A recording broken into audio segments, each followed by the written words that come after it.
Pessoal, bom dia, boa tarde, boa noite. Mais uma vez a gente está aqui com o Crono e você. Peço para todo mundo não esquecer de dar aquele clique famoso. Por favor, façam sua inscrição e entrem no meu canal, curtam as nossas entrevistas. Hoje a gente tem o prazer de estar com a Rosiane. Eu não vou falar quem ela é, eu vou deixar para ela falar quem ela é, onde ela trabalha, o que ela faz, o que ela gosta na vida. O que ela quiser falar, ela está livre agora para contar para a gente quem ela, como que ela se descreveria para você. Bom, então, boa tarde, meu nome é Rosiane Laviola, eu tenho 50 anos, sou casada com o Davi, tenho uma filha de 17 anos chamada Beatriz, que é a razão de viver, né, a minha razão de viver. Trabalho no Banco do Brasil há 30 anos já, e durante o Banco do Brasil eu fiz carreira na diretoria de controladoria, que é uma carreira bastante técnica. E nessa diretoria eu entrei como assessora júnior e agora, desde junho, eu estou como diretora. Eu gostaria muito de falar que eu trabalhei com a Rose desde assim, a gente começou a controladoria, né, Rose?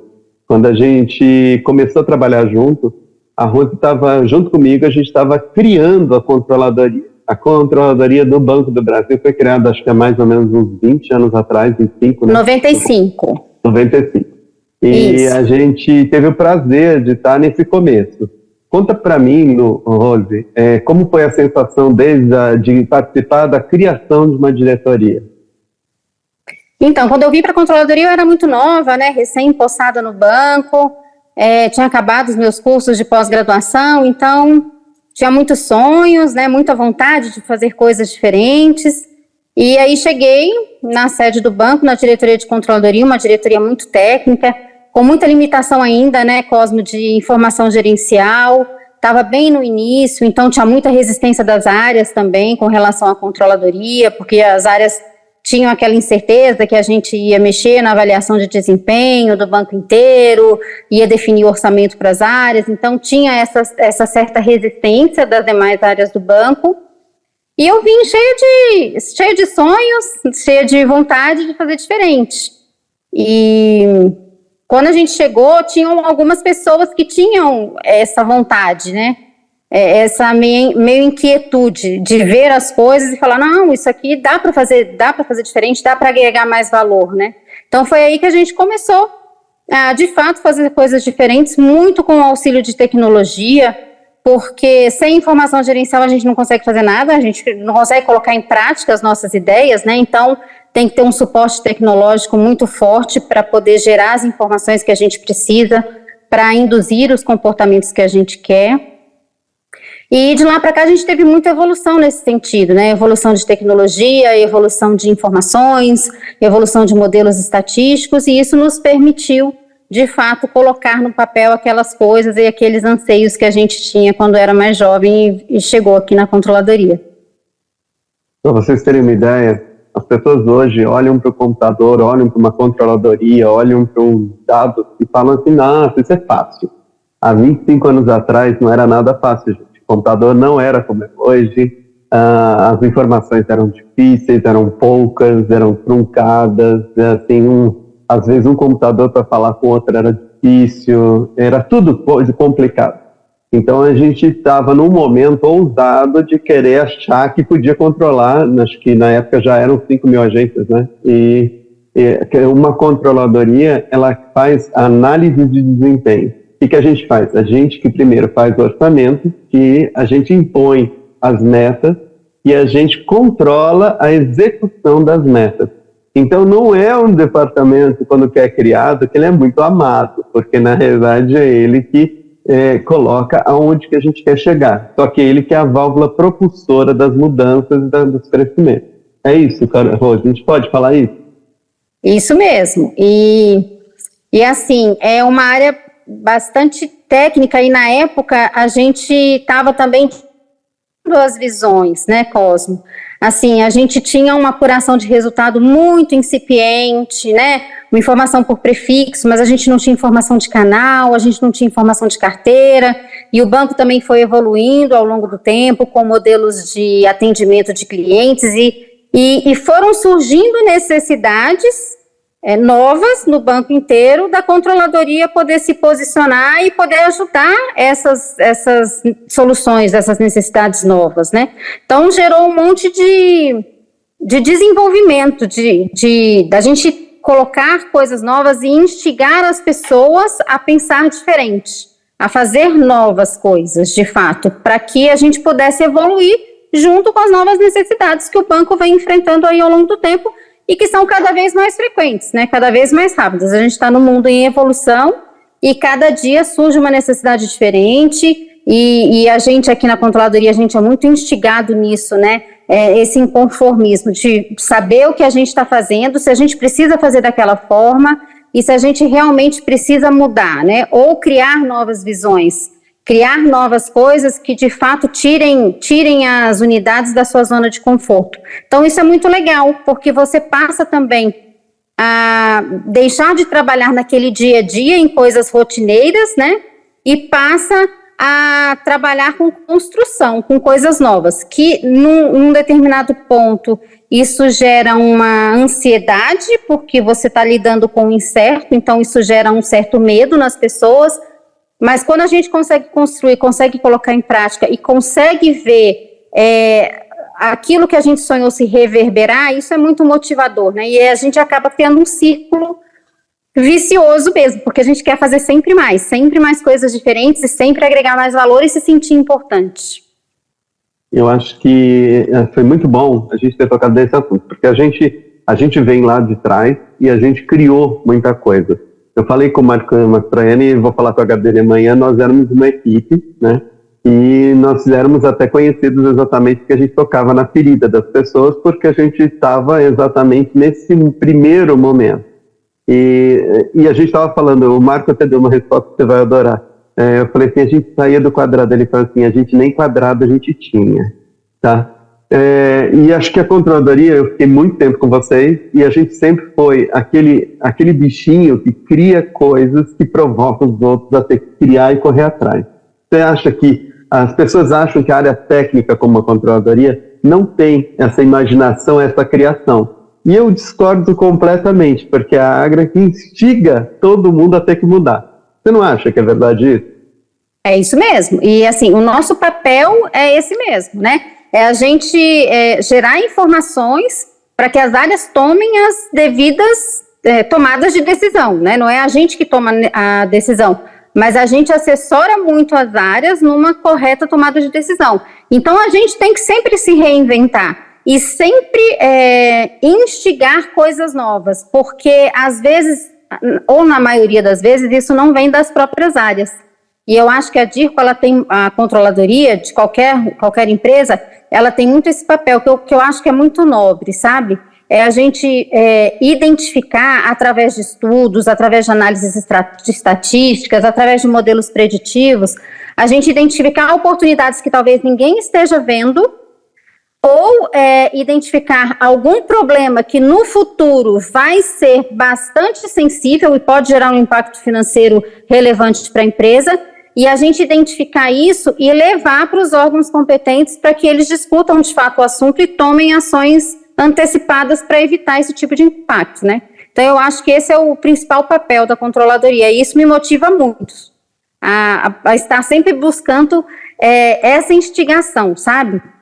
Levar sempre coisas, porque a gente não vê essas coisas sendo levadas principalmente por áreas de negócios, e tá certo mesmo, né? Eu acho que a área de negócio, ela tem um pensamento, e por isso que cada área tem que existir, né? Cada área tem a sua importância, e a DIRCO tem esse papel, que é muito fundamental, muito importante, e a gente precisa ser cada vez mais atuante nessa questão da informação, sabe? Sair do dia a dia e entrar nas análises, entrar naquelas coisas que de fato a gente fala assim, poxa, se a gente vê isso de uma outra forma, talvez gere mais rentabilidade para o banco, né?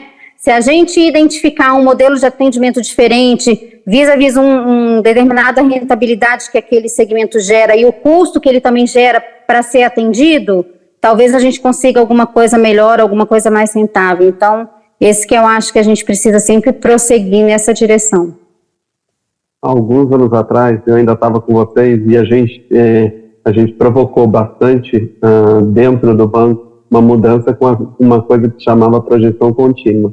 Para quem não sabe, era projetar o futuro do banco, fora numa questão orçamentária, era uma ideia chamada gerencial. É o que vai acontecer com o banco depois de 5, de 10 anos, tá? Quando a gente apareceu com essa história, foi exatamente na época que a gente viu que o Brasil virou investment grade. E a gente deu a sorte de prever isso antes da hora. E a projeção contínua, acho que está viva até hoje, talvez tenha mudado de nome, mudado de tudo, mas assim, se Deus quiser, né? Como você vê quando a gente prevê futuros, tá? Eu acho muito legal essa função da controladoria, de enxergar isso que você acabou de falar. Como pode acontecer algo e que eu posso prever e posso evitar. Como que você vê isso hoje no mercado? É exatamente isso, e isso é extremamente importante, né? Assim, a gente avalia o desempenho da instituição ao longo do tempo, mas isso é olhar para trás, né? É o que a gente chama de olhar para o retrovisor, ou seja, já era, o resultado está dado e a gente não pode fazer nada diferente com relação ao que passou. O que importa mesmo e o que tem de fato valor é aquilo que a gente consegue antever para o futuro, ou para ganhar oportunidade de mercado, quando ele é positivo, ou para evitar algum impacto ruim, né? Quando é um evento que possa de fato abalar o nosso mercado. Então, a projeção, a gente não chama mais projeção contínua, mas é projeção, né? E, assim, é uma informação que a gente vem cada vez mais sendo demandado e existe cada vez mais a necessidade de refinar o máximo possível essa informação. Um exemplo que foi bem importante, bem latente, que a gente sentiu, foi quando teve a pandemia. Né? A pandemia foi um cenário que abalou o mundo inteiro em todos os segmentos, né? Tanto pessoal quanto profissionalmente. E naquela época da pandemia, a gente se viu muito demandado para dar respostas que a gente não tinha, porque a gente nunca pensou num cenário nessa magnitude, nessa natureza. E aí que eu vi a importância da DIRCO, sabe? A importância de uma controladoria. De fato, naquele momento onde tinha muitas incertezas e que ninguém sabia dar as respostas para as perguntas que estavam sendo formuladas, a controladoria, ela teve mais uma vez esse papel relevante de tentar, de alguma forma, encontrar cenários, né? E levar o banco para um determinado direcionamento. Então, naquele momento, eu vi o quanto que uma controladoria é relevante para uma instituição. Adorei essa resposta, e aí eu vou falar dentro desses cenários, né? O que a gente vê a controladoria é exatamente, ela cria cenários, o que pode acontecer, o positivo, o negativo. É óbvio que ela trabalha muito com áreas de estratégia, área de produto, etc., que eles todos fomentam, e aí ela tritura tudo isso e transforma isso em resultado, em número, certo? Trabalhar com cenários, como que você enxerga isso hoje? É muito difícil, era mais fácil no passado, você acha hoje que com a tecnologia é mais fácil? Eu acho que a tecnologia ajuda muito. Trabalhar com cenários hoje, eu acho que é mais fácil do que antigamente, porque várias coisas aconteceram que fizeram com que a gente ficasse mais conhecido sobre esse assunto, né? Primeiro, a própria competitividade. Então, eu acho que a concorrência entre instituições financeiras e outras empresas, né, que estão entrando nesse ramo aí, fazendo transações bancárias, ela acaba tendo um fator positivo, porque as áreas que mexem com esses diversos temas, elas acabam conhecendo mais, tendo que conhecer mais o mercado e tendo que conhecer mais internamente os nossos produtos e os nossos clientes. E aí eu acho que trabalhar com o cenário fica mais fácil por conta disso, porque a gente já tem várias variáveis conhecidas, que era mais difícil antigamente, porque antigamente a gente não tinha muita disponibilização de informação, né? Hoje a gente já tem. E aí a tecnologia vem para nos ajudar muito também com relação a isso. Eu não vou me estender muito, porque você sabe que na internet a gente não tem tanto tempo, mas assim, tem uma coisa que a controladoria propõe, e muitas vezes ela que estuda e ela que chega ao ponto, tá? Que é o indicador, tá? Pessoal, eu escrevi até um texto um dia, porque com base no que eu aprendi, inclusive nessa controladoria e em outras, que indicador, existem aqueles de mercado, aqueles que todo mundo já sabe, tal, mas existe um indicador que a gente cria. Na época que eu estava aí, a gente criou um indicador de caixa, que todo mundo tinha medo em banco, todo mundo, você fala em caixa, todo mundo sai correndo. E nós criamos o indicador de caixa para aquele momento que o Brasil vivia, que é há 20 anos atrás, tá? E o indicador, ele é uma coisa que é criada para o momento, para aquela situação. Às vezes ele reverbera para uma vida inteira, tá? Às vezes ele vai para outras empresas, mas ele, na realidade, o foco dele é o desempenho, tá? E quem testa, quem valida, na maioria das vezes, os números, é a controladoria. Hoje, o indicador é um mecanismo muito usado pelo mercado. Como você vê isso da utilização dos indicadores em vez dos números crus? Então, a controladoria, ela tem esse papel também, pelo menos a controladoria do banco, que é um pouco diferente, né, das outras controladorias das outras empresas, mas a controladoria no banco, ela tem esse papel relevante, que é a coordenação e gestão dos indicadores de desempenho, né? Então, qual é o meu pensamento com relação a isso? Os indicadores, eles são muito relevantes mesmo, como você disse, para gerar comportamento e também buscar o atingimento daquelas estratégias que a gente quer. Então, o indicador, ele é um viabilizador disso, ele é um mecanismo que a gente tem de criar algum instrumento de indução para fazer com que as áreas trabalhem naquele sentido que a gente pretende que elas façam. E aí, esse indicador, ele é extremamente importante por isso, mas a gente também tem um desafio, que é criar um indicador que, ao mesmo tempo, atenda a essa necessidade que a gente quer, né, pela criação do indicador propriamente dito, e, ao mesmo tempo, seja um indicador fácil de ser entendido e fácil de ser mensurado, né? Então, a gente tem esses dois desafios, porque as demais áreas, elas não precisam perder muito tempo entendendo indicadores. Isso é uma coisa de controladoria, né? Mas elas precisam saber como que fazem para atingir aquilo e elas precisam também ver um senso de pertencimento naquilo. Elas precisam acreditar que aquilo vai ser bom para o banco. Então, são esses dois desafios que eu acho que a controladoria tem ou que qualquer empresa tem de criar um indicador. Bom, tecnicamente, a gente deu uma abordagem bem legal, mas agora eu vou fazer uma pergunta que é mais pro lado pessoal. Você é uma das pessoas que eu admiro pelo sucesso na carreira. Você escolheu uma carreira, você chegou onde você chegou, exatamente trilhando carreira. Eu posso dizer isso porque eu acompanhei tua carreira. Então, eu queria que você contasse para esses jovens que estão assistindo a gente, tá? O que é escolher uma carreira e como lutar para chegar a ser uma diretora tão jovem e com tanto gás como você tem, tá? Obrigada pelo tão jovem. Mas assim, eu acho que na vida a gente tem que ter foco para tudo, né? Porque senão a gente perde tempo e perde energia. Então, acho que a gente precisa ter direcionamentos, tanto da vida pessoal quanto na vida profissional, né? É a mesma coisa. E quando você entra no mercado de trabalho e você começa a trabalhar, você tem que estabelecer perspectivas e se ver em determinadas posições ao longo do tempo, porque assim você consegue trilhar este caminho de uma forma mais efetiva e mais rápida. Quando eu olho um pouco da minha carreira, né, sempre, eu não sei se você lembra do Elbert, mas o Elbert falava muito para mim, a mãe dele era do banco, e meu pai também é do banco, né, e ele falava assim, sempre minha mãe falava, Rosiane, primeiro a gente tem que ser para depois ter, né, e eu acredito muito nisso. Sempre eu trabalhei dessa forma, eu sempre me dediquei muito ao banco, sou muito grata ao banco, né, por ter, assim, foi meu primeiro trabalho formal, e tenho 30 anos de banco, então sou muito grata por essa instituição, por tudo que eu tenho. E a minha carreira, eu sempre, assim, eu não tinha muito aquela ambição de ser diretora, de ser executiva, mas eu sempre tinha aquela vontade de fazer sempre o que me davam para fazer de forma bem feita. Eu queria sempre fazer o melhor que eu pudesse fazer, sabe? Eu sempre tive muito essa... E é um pouco de uma cobrança mesmo que eu tenho de mim mesma, de tentar fazer as coisas mais perfeito possível.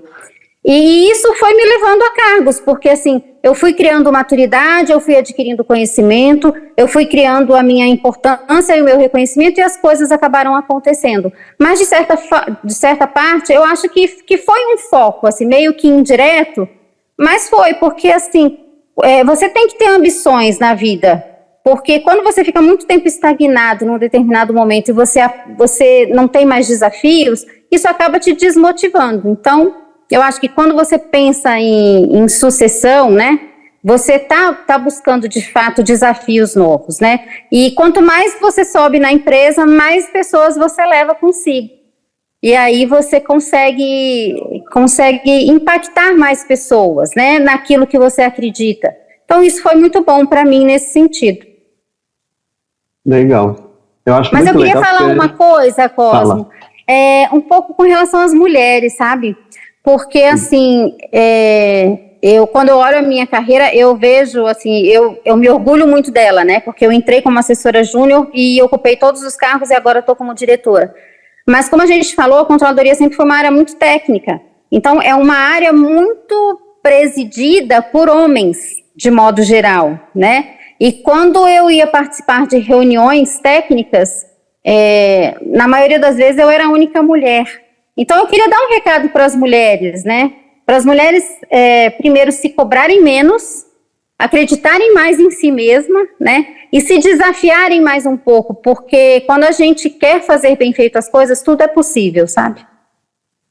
Eu acho legal e, inclusive, eu acho que você deve lembrar, quando eu cheguei aí, eu estranhei muito, porque na época causava estranhamento você ter, se eu não me engano, a diretora era a Paula, mas não é porque ela queria ser diretora, ela estava com a diretora, porque na realidade a controladoria estava nascendo e todo mundo tinha medo daquele bichinho estranho que estava sendo criado, tá?